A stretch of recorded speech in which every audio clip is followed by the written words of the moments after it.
आप देख रहे हैं कैरियर कैंपस। साथियों नमस्कार।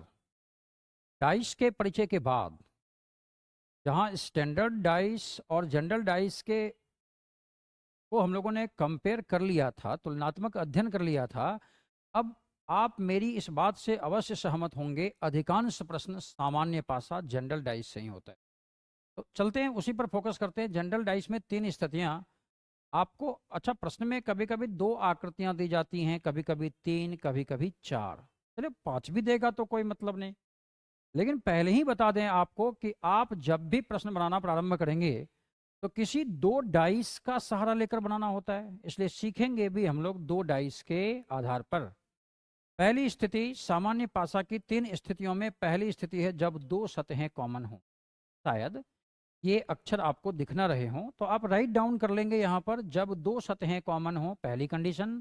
दूसरी कंडीशन जब एक सतह मात्र कॉमन हो।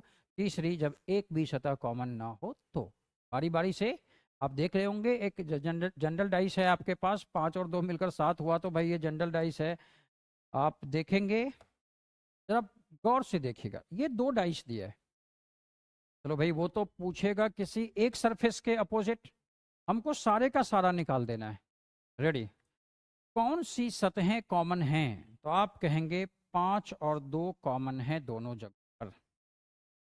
जब दो सरफेसेस कॉमन हो तो साथियों आप उन दोनों को काट दें, काट दें। इसमें जो थर्ड सरफेस वन बचा है, इसकी थर्ड सरफेस फोर, ये दोनों अवश्य ही आपस में अपोजिट होंगे। वन के अपोजिट यहाँ पर फोर होगा। क्या किया हमने? दोनों डाइस में दो सरफेसेस कॉमन थी, उन दोनों को हमने काट दिया। दोनों डाइस की चित्र में जो तीसरी सरफेस बच गई वो दोनों एक दूसरे के अपोजिट हो। बहुत लंबी बात नहीं करेंगे यहाँ पर, आपको सीधा बताते हैं। अगर आपसे पांच के विपरीत पूछता या दो के विपरीत पूछता तो इनको पहचानिए सभी साथियों, इसको जरूर पहचानिएगा, बहुत बड़ा धोखा है ये। अब इस पांच दो की परिभाषा हम लोग अपने अंदाज से लेते हैं। क्या है ये पांच दो? कॉमन सरफेस है। और डाइस के किसी भी प्रश्न में अगर कॉमन सरफेस के अपोजिट प्रश्न पूछा जाए कभी भी, वही होता है जो इन दोनों में दिख ना रहा हो।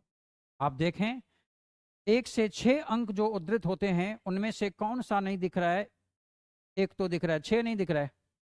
तीन भी नहीं दिख रहा है, तीन और छह नहीं दिख रहा है, अर्थात पांच के विपरीत आइदर थ्री और सिक्स।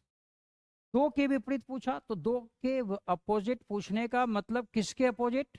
कॉमन सरफेस के अपोजिट।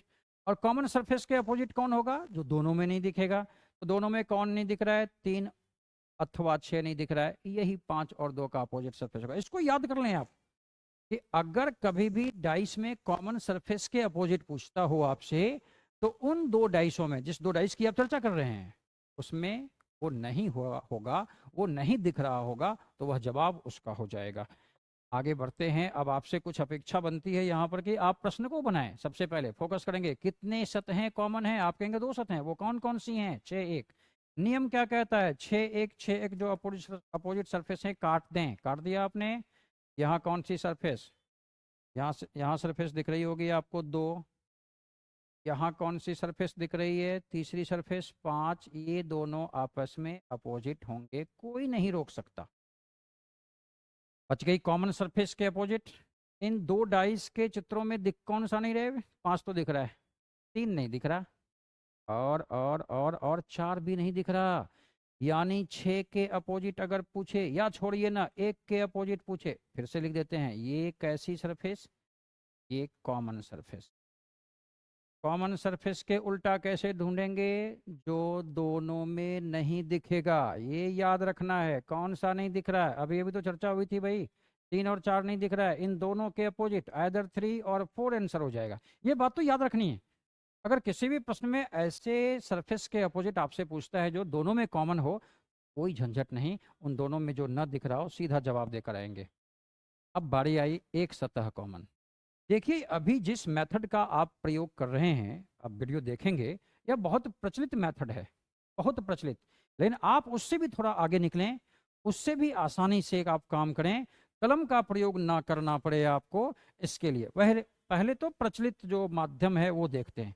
जब एक ही सतह कॉमन हो, आप देखेंगे दोनों में कॉमन सरफेस कौन सा है, तो आपको दो दिशाओं में से एंटी क्लॉक और क्लॉकवाइज, क्लॉकवाइज और एंटी क्लॉक में से किसी एक को चुनना है, चुनते हैं। ये चुना गया तो मेरे द्वारा तो एंटी क्लॉक चुन लिया गया, तो इसमें भी एंटी क्लॉक मैंडेटरी है, ये अनिवार्य है। हाँ, आप साथियों, आप में से किसी ने अगर इसमें क्लॉकवाइज चुना है तो उसमें भी क्लॉकवाइज। ये चुनने का क्या मतलब है? कॉमन सरफेस से एंटी क्लॉक या क्लॉक चुनने का मतलब हुआ आपको परिक्रमण करना है, रिवॉल्यूशन करना है। बताइए, इसमें जब आपने रिवॉल्यूशन किया कॉमन सरफेस के रेस्पेक्ट में, तो आप सबसे पहले 2 पाते हैं, फिर 1 पाते हैं, फिर 5 पाते हैं, राइट। यहाँ क्या पाते हैं? 2 पाते, 6 पाते और 4 पाते। ये ये जो आमने सामने दिख रही है, ये अपोजिट सरफेस है। बेधड़क जवाब देकर आएंगे, 1 के अपोजिट 6 और 5 के अपोजिट 4। छात्रों अब बताइए, 1 2 3 4 5 और 6 उद्धृत थे। साथियों यही ध्यान देने की बात है।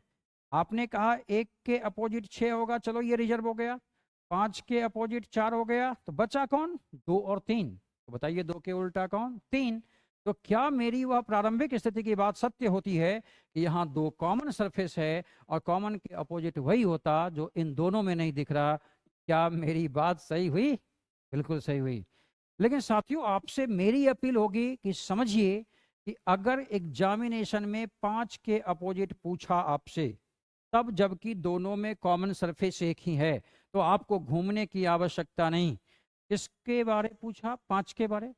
तो कॉमन सरफेस से उसका एक रिलेशन क्रिएट कर देंगे। घूमिए इधर, बोलिए 2 के ठीक बाएं 5 है। देखिए 2 के ठीक बाएं 5 है, तो 2 के ठीक बाएं कौन है? 4। तो 5 के अपोजिट 4, अर्थात किसी भी प्रकार से कलम की आवश्यकता समाप्त हो जाती है। एक प्रश्न आपके लिए है, आप निश्चित तौर पर वीडियो को पॉज करके बनाने की कोशिश करेंगे। आप देखेंगे 2 के ठीक लेफ्ट में 6 है और 2 के लेफ्ट में 4, तो आप समझ गए होंगे 6 और 4 अपोजिट। 2 के राइट में 1 है या 2 के एंटी क्लॉक में है, 2 के एंटी क्लॉक में 5, तो 1 और 5 अपोजिट। आप समझ गए होंगे कॉमन सरफेस कौन सा था? 2 के अपोजिट वही जो दोनों में दिख ना रहा हो। तो दोनों में कौन नहीं दिख रहा है? 3 नहीं दिख रहा है, तो आपका जवाब 3 हो जाएगा, राइट। तो ये रहा, आपसे मदद चाहेंगे और आपसे कमेंट बॉक्स का इस्तेमाल कराना चाहेंगे। आप निश्चित तौर पर इनकी तीनों सरफेस के अपोजिट सरफेस को बताएंगे। इसी कामना के साथ आपसे मुलाकात होगी पुनः अगले वीडियो सेशन में। धन्यवाद, नमस्कार।